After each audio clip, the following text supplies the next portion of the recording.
UP 9 बजे के साथ हाजिर हूं मैं अनुपम। प्रदेश की हर छोटी बड़ी खबरों को लेकर के गिरफ्तार आतंकियों से जुड़ी बड़ी खबर इस वक्त आ रही है। टेरर मॉड्यूल केस में बड़ा खुलासा हुआ है। उसामा के पिता पर जांच एजेंसियों की नजर है। टेरर मॉड्यूल का मास्टरमाइंड होने का शक है। उसैदुर रहमान दुबई में चलाता है मदरसा। उसैदुर रहमान के आईएसआई से सीधे संपर्क में रहने का शक है। उसामा का चाचा हुमैद भी संदिग्ध। ज़ीशान को कट्टर बनाने का आरोप है। उमैद ने ज़ीशान को ट्रेनिंग के लिए भेजा था। ज़ीशान को ट्रेनिंग के लिए पाकिस्तान भेजा गया। टेरर मॉड्यूल केस में बड़ा खुलासा हुआ है। उसामा के पिता पर जांच एजेंसियों की नजर है। बड़ी खबर इस वक्त की। उसामा के पिता पर जांच एजेंसियों की नजर है। टेरर मॉड्यूल का मास्टरमाइंड होने का शक है। यहां पर उसैदुर रहमान दुबई में चलाता है मदरसा। आईएसआई से सीधे संपर्क में रहने का शक है। टेरर मॉड्यूल केस में यह बड़ा खुलासा यहां पर हुआ है। गिरफ्तार आतंकियों से जुड़ी बड़ी खबर इस वक्त यहां पर निकलकर सामने आ रही है।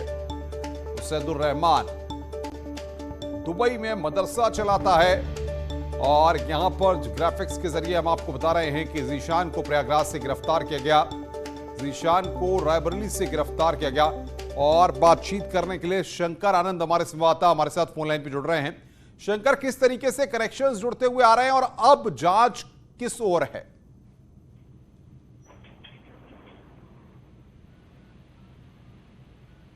शंकर, आपको मेरी आवाज मिल रही है? जी जी, सवाल दो रहे हैं।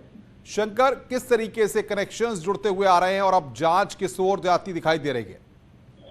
देखिए, इस मामले में जिस तरह से टेरर मॉड्यूल का खुलासा हुआ है, इस मामले में गिरफ्तार आरोपी ओसामा जो है उसका पिता इस मॉड्यूल का मास्टरमाइंड हो सकता है। जिस तरह से बकायदा कई महत्वपूर्ण जानकारियां जांच एजेंसी को मिल रही हैं और इस मामले में उदैसुर रहमान जो है, जो दुबई में बकायदा रहते हैं और वहां पर ही मदरसा चलाते हैं, इस मामले में उनके बारे में जानकारी मिली है। जांच एजेंसी इस मामले में लग चुकी है और खासतौर पर अगर बात करें तो जिस तरह से केंद्रीय जांच एजेंसी आईवी और दिल्ली पुलिस की स्पेशल सेल इस मामले की तफ्तीश में जुटी है।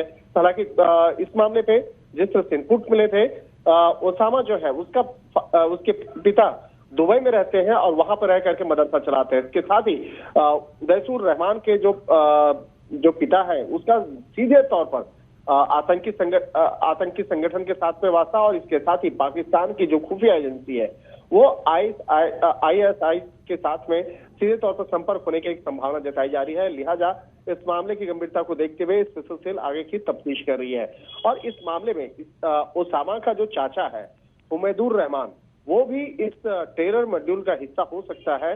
इसलिए इस मामले पर किस तरह से उसका नाम सामने आया, किस तरह से हुमैदुर रहमान का है वो सामने आई, तो इन तमाम मामलों की आगे की तफ्तीश की जा रही है और इस मामले में ये भी जानकारी। शंकर, बहुत बहुत शुक्रिया आपका हमारे साथ जुड़ने के लिए और बातचीत करने के लिए। इटावा से बड़ी खबर है। ट्रक से टकराई है बस। दिल्ली से गोंडा जा रही थी बस। 2 यात्रियों की मौत हुई है, 13 गंभीर रूप से घायल हैं। सैफई मेडिकल यूनिवर्सिटी में भर्ती कराया गया। बस में 65 यात्री सवार थे। आगरा लखनऊ एक्सप्रेस वे पर यह हादसा हुआ है। सीएम योगी ने हादसे पर दुख जताया और घायलों के बेहतर इलाज के निर्देश दिए गए हैं। दिनेश शाह के बातचीत करने के लिए हमारे साथ फोन लाइन पर। दिनेश, क्या वजह हादसे की निकलकर सामने आई है और घायलों की हालत फिलहाल कैसी है? जो घटना घटित हुई है वो देर रात 1 बजे के आसपास घटित हुई है। हादसे को लेकर के ऐसा कहा गया है कि यह बस दिल्ली से गोंडा के लिए जा रही थी, लेकिन आगरा लखनऊ एक्सप्रेस पर चैनल नंबर 105 और 106 के बीच टिमरुआ टोल कट के पास में ये घटनाक्रम घटित हुआ, जिसमें पीछे से बस ने ट्रक को टक्कर मार दी है और टक्कर लगने के कारण से प्रतापगढ़ के रहने वाले दिलीप शुक्ला और गोंडा के रहने वाले किशन शुक्ला की दर्दनाक मौत हो गई है। 13 लोग इस घटनाक्रम में गंभीर रूप से घायल हुए हैं, जिनको सैफई मेडिकल यूनिवर्सिटी में दाखिल कराया है। डॉक्टरों ने पड़ताल के बाद में 7 लोगों को वहां दाखिल किया और जो मामूली रूप से घायल थे उनको छुट्टी दे दी है।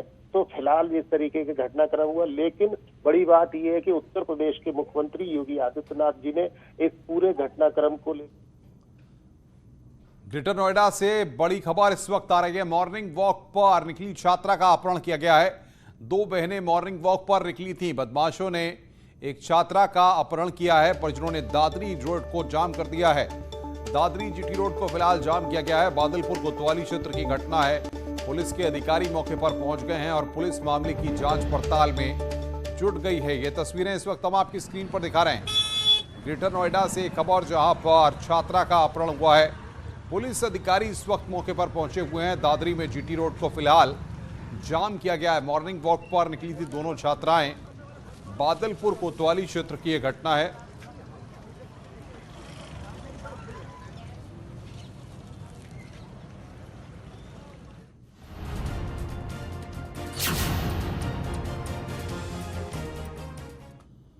वाराणसी में काशी विश्वनाथ मंदिर और ज्ञानवापी मस्जिद विवाद एक बार फिर गर्मा गया है।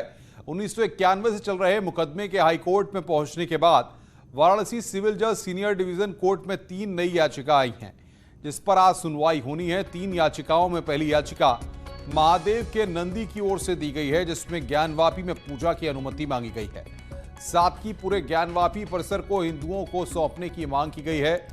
दूसरी याचिका विश्वेश्वर महादेव की ओर से दी गई है, जिसमें ज्ञानवापी परिसर में पूजा की मांग की गई है। इस केस में सुन्नी सेंट्रल वक्फ बोर्ड, अंजुमन इंतजामिया, मसाजिद कमेटी के साथ श्री काशी विश्वनाथ ट्रस्ट को भी पक्षकार बनाया गया है। और बातचीत करने के लिए उपेंद्र हमारे साथ जुड़ रहे हैं फोन लाइन पर। उपेंद्र, बताइए इस याचिका में कौन कौन सी चीजों का जिक्र किया गया है और क्या निकलकर अब तक सामने आ रहा है? देखिए, ये 14 सितंबर को ये वाद दाखिल हुआ था और आज इसकी पोषणीयता पर सुनवाई होगी। पोषणीयता का मतलब सीधा ये है कि ये वाद आगे चलेगा, इस वाद पर सुनवाई होगी या नहीं होगी, ये आज तय होगा। और इस वाद में ये दोनों वाद हैं, एक खुद विश्वेश्वर महादेव की ओर से पक्षकारों ने डाला है और एक खुद विश्वेश्वर महादेव के नंदी की ओर से। ये वही नंदी है जिसको लेकर हमेशा हिंदूवादी संगठन और जो धर्माचार्य है वो सवाल उठाते रहे हैं कि इसका मुंह ज्ञानवापी परिसर की ओर है। तो उनका कहना है कि ये विश्वेश्वर महादेव से नंदी का साक्षात्कार हो जाना चाहिए, यानी कि जो ज्ञानवापी परिसर है वो हिंदुओं को सौंप देना चाहिए। नंदी का मुंह उस तरफ होने का ये लोग जो पक्षकार हैं वो कहते हैं कि वहां पर विश्वेश्वर महादेव थे। इसी को लेकर ये दोनों याचिकाएं डाली गई हैं, जिन पर आज उनकी पोषणीयता पर जो है सुनवाई होगी। बहुत बहुत शुक्रिया, आप नजर बना के रखिए, आगे भी हम आपसे अपडेट लेते रहेंगे।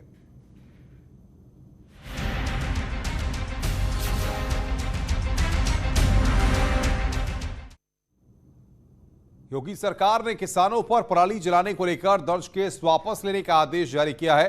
सीएम योगी ने हाल ही में ऐलान किया था कि किसानों से पराली जलाने से जुड़े केस वापस लिए जाएंगे। सीएम योगी ने किसानों से एक संवाद कार्यक्रम में वादा किया था कि पराली जलाने के कारण किसानों पर दर्ज केस सरकार वापस लेगी और उन पर लगा जुर्माना भी माफ होगा। आदेश में कहा गया है कि यूपी सरकार की मंशा है कि कोरोना महामारी के समय प्रदेश के किसानों का सर्वोच्च हित सुनिश्चित करते हुए उत्तर प्रदेश के अलग अलग जिलों में किसानों के खिलाफ पराली जलाने के संबंध में दर्ज 868 केस को फौरन रद्द किया जाए। तो यहां पर सरकार ने पहले ही ऐलान किया था, मुख्यमंत्री योगी आदित्यनाथ ने। अब किसानों को यहां पर राहत दी गई है। योगी सरकार ने किसानों को बड़ी राहत दी है और पराली जलाने से जुड़े संबंधित सभी केस जितने भी हैं वो सब केस वापस लिए जाएंगे। 800 से ज्यादा इन केसेस की संख्या है। अब ऐसे में सरकार ने यहां पर, क्योंकि जिस तरीके से पराली जलाने को लेकर के किसानों पर मुकदमे दर्ज किए गए थे, उसके बाद यहां पर सरकार ने अब फैसला लिया है कि सभी केस वापस लिए जाएंगे। और बातचीत करने के लिए अनामिका सिंह हमारी संवाददाता हमारे साथ जुड़ रही है। अनामिका, सरकार का यह बड़ा कदम है, किसानों को बड़ी राहत देने की तैयारी हो रही है और ये केस वापस लिए जाएंगे, आदेश भी जारी हो गया है। देखिए अनुपम, पिछले दिनों जब बीजेपी अपनी तरफ से बीजेपी का जो किसान मोर्चा है वो वेस्ट यूपी में खास तौर पर किसान संवाद कर रहा था, उसके बाद बहुत सारे किसानों ने मुख्यमंत्री आवास पर आकर मुख्यमंत्री योगी आदित्यनाथ से मुलाकात की थी और करीब 5 से 6 ऐसी बातें थी जो किसानों ने अपनी मांग रखी थी, अपनी बातें रखी थी, जिसमें गन्ना समर्थन मूल्य बढ़ाए जाने से लेकर के धान खरीद से लेकर के ये भी मुद्दा उठाया गया था कि बहुत सारे किसान ऐसे हैं जिन्होंने पराली जला दी अपने खेतों में सेकेंड वेव के दौरान, फर्स्ट वेव के दौरान कोरोना के, और उन पर मुकदमे लाद दिए गए। तो अब इन मुकदमों को वापस लिया जाए। मुख्यमंत्री योगी आदित्यनाथ ने उस वक्त ये आश्वासन दिया था किसानों को कि बहुत जल्द इसको लेकर बड़ा फैसला किया जाएगा और किसानों को कम से कम ऐसे मुकदमों से राहत दी जाएगी जिसमें उनकी कोई खास गलती नजर नहीं आती है। तो अब जाकर के मुख्यमंत्री के आदेश के बाद, ऐलान के बाद ये आदेश जारी कर दिया गया है, जिसके तहत सिर्फ वो मुकदमे जो खास तौर पर पराली जलाने को लेकर के दर्ज किए गए थे, वो सभी मुकदमे वापस लिए जाएंगे और किसानों को इससे बड़ी राहत दी जाएगी। बहुत बहुत शुक्रिया अनामिका आपका हमारे साथ जुड़ने के लिए और बातचीत करने के लिए। आम आदमी पार्टी ने 100 संभावित प्रत्याशियों की लिस्ट जारी की है, जिस पर अब विवाद शुरू हो गया है। दरअसल आम आदमी पार्टी ने अपनी लिस्ट में अयोध्या जिले को फैजाबाद लिख दिया, जिस पर सवाल उठ रहे हैं। बता दें कि आपके उत्तर प्रदेश के प्रभारी संजय सिंह ने आज पार्टी के 100 संभावित प्रत्याशियों की कल लिस्ट जारी की थी, जिन्हें प्रचार की जिम्मेदारी सौंपी गई है। साथ ही कहा है कि जो संभावित प्रत्याशी ईमानदारी से काम करेगा उसे ही टिकट मिलेगा। अब आपको दो तस्वीरें दिखा रहे हैं, जिसमें बुधवार को फैजाबाद लिखा है तो मंगलवार को अयोध्या। दरअसल आपकी चुनावी लिस्ट में अयोध्या को फैजाबाद कर दिया गया, जबकि मंगलवार को आम आदमी पार्टी अयोध्या में तिरंगा यात्रा कर रही थी। ऐसे में 24 घंटे में इस तरह का बदलाव क्यों सामने आया, अब इसको लेकर कई तरह के सवाल उठ रहे हैं।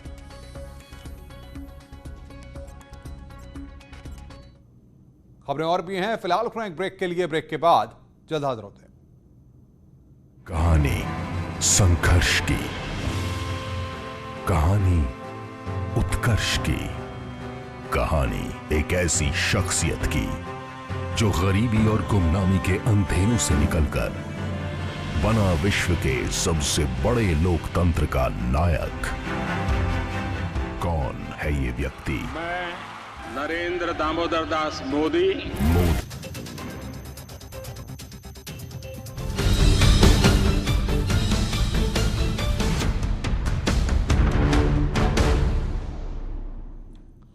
उत्तर प्रदेश इस बार जीएसटी काउंसिल की बैठक की मेजबानी करेगा। 17 सितंबर से लखनऊ में बैठक होगी। केंद्रीय वित्त मंत्री निर्मला सीतारमण की अध्यक्षता में होने वाली बैठक में देश भर के सभी राज्यों के वित्त मंत्री शामिल होंगे। शुक्रवार को होने वाली 45वीं बैठक जीएसटी से संबंधित सभी बिंदुओं पर विस्तार से चर्चा होगी। इससे पहले आज सुबह 11 बजे इसकी तैयारियों को लेकर बैठक होगी। आगे बढ़ते हैं। बदायूं के वजीरगंज थाना क्षेत्र के उरैना के गांव में पोल से बांधकर एक युवक को पीटने का वीडियो वायरल हो रहा है। मामला करीब 1.5 महीने पुराना बताया जा रहा है कि जिस युवक को पोल से बांधकर पीटा गया वो नशीले पदार्थों का आदी है और उसके ऊपर रुपए चुराने का आरोप लगा था। इसके बाद ग्रामीणों ने उसे पकड़कर पोल से बांध दिया। जमकर पिटाई की वीडियो वायरल होने के बाद पुलिस के उच्च अधिकारियों ने जांच के आदेश दिए हैं।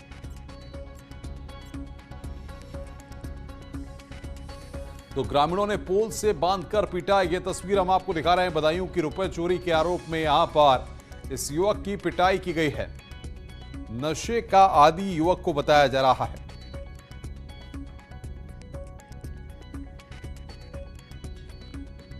प्रधानमंत्री नरेंद्र मोदी की अध्यक्षता में हुई कैबिनेट बैठक में टेलीकॉम सेक्टर को राहत देने के लिए कई फैसले लिए गए हैं। इन फैसलों का जियो ने स्वागत किया है और इसे टेलीकॉम क्षेत्र को मजबूत करने की दिशा में एक बड़ा कदम बताया है। इस मौके पर रिलायंस इंडस्ट्रीज के चेयरमैन मुकेश अंबानी ने कहा कि वो भारत सरकार के उन सुधारों और राहत उपायों की घोषणा का स्वागत करते हैं जो उद्योग को डिजिटल इंडिया के लक्ष्यों को हासिल करने में सक्षम बनाएगी। बता दें कि सरकार एजीआर की बकाया राशि चुकाने के लिए टेलीकॉम कंपनियों को 4 साल का मोरेटोरियम देने का ऐलान किया है।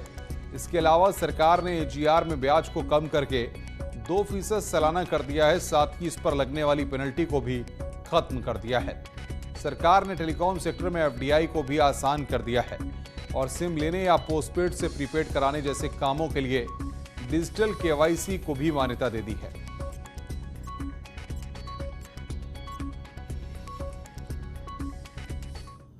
खबरों का सिलसिला लगातार जारी है। फिलहाल इस बुलेटिन में इतना ही। नमस्कार।